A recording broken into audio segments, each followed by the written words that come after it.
Chapter 622. Eric's pessimistic judgment of confrontational game made Joe Silver's face turn solemn.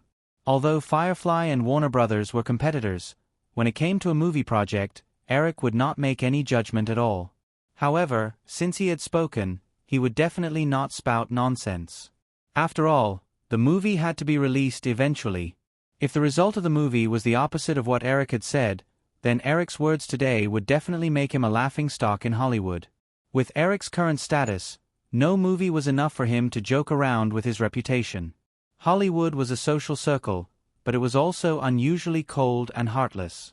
The failure of a big-budget movie often signaled the departure of a certain executive or producer of the movie company. Therefore, it formed a unique dismissal season in Hollywood. Every year, after the summer break and New Year's, there would be people being kicked out of the movie company following the failure of some movies. The production cost of confrontational game was $50 million. Although it could not be compared to the superproductions of recent years that easily cost $70 to $80 million, it was still a big-budget movie. Joe Silver understood that if the movie failed, although he would not be kicked out of Warner Brothers, the cooperation between the two parties would definitely not be as close as before. Although he was very tempted by Eric's recruitment, Joe Silver had been operating in Time Warner Brothers' system for almost 10 years. Unless it was absolutely necessary, he did not want to rashly switch to another company. After hesitating for a moment, Joe Silver could not help but test the waters. "Eric, what do you think is the problem with the movie? Is there any way to fix it?" Eric smiled and shook his head. "Joe, my position does not allow me to consult you in this regard. It's already very kind of me to tell you what I have just said." In his memory, there were too many problems with confrontational game. Although it was inevitable that action blockbusters would have weak plots, this movie did not even explain a weak plot clearly. Even if the Committee of State Security, KGB, was replaced with other evil forces, it would not make any difference to the movie. Eric felt that the only remedy was to directly cut off the project. Although this would make the early investment go to waste, it could save more production and distribution costs and avoid greater losses. However, the possibility of such a thing happening in Time Warner was very low. Time Warner Corporation's internal system was very bloated, and there were many factions. Every major production project was full of power struggles between various factions. If a movie had a bright future, of course the management would work together. But if the project had problems, the person in charge would definitely fight to shirk responsibility. Even if it was the CEO of Time Warner, as long as it did not affect his own interests, he would not take the risk of being questioned by the board of directors to cut off a project that was already in the filming stage. Eric was not willing to say more, and Joe Silver could not ask for more. Joe Silver had appeared at the party because he wanted to discuss a collaboration with Arnold Schwarzenegger, who had regained his popularity because of True Lies. However, after hearing Eric's words, he cancelled his original plan. If the project of confrontational game was ruined, there would be no progress in the collaboration with Arnold Schwarzenegger. In some ways, confrontational game was similar to Die Hard, Dragons. Joe Silver had originally hoped to create a popular action film series after Lethal Weapon and Die Hard, Dragons. But now, he was only thinking about how to avoid more losses. After all, the movie had just started filming. There was definitely still room to turn things around. On the way back to his mansion in Beverly Hills, the more Joe Silver thought about it, the more he felt that this matter could not be delayed. He called the few main creators of competitive game and told the driver to turn around and head to the Warner film set in Burbank. Cindy Crawford, who had left with Joe Silver, sat on the other side of the car. She looked at the anxious fatty next to her with an uneasy gaze. She felt an inexplicable sense of regret. Her manager had a good relationship with Edward Razek, the director of operations at Victoria's Secret. That was why Cindy Crawford had appeared at the party of True Lies, after hearing some news from Edward Razek. Eric's guess about Joe Silver was right. Cindy Crawford was not willing to give up her role as the female lead of confrontational game, but at the same time, she wanted to get the contract as the spokesperson for Victoria's Secret. She was quite confident in her charm. She thought that as long as she met Eric Williams face to face, everything would be as easy as pie. However,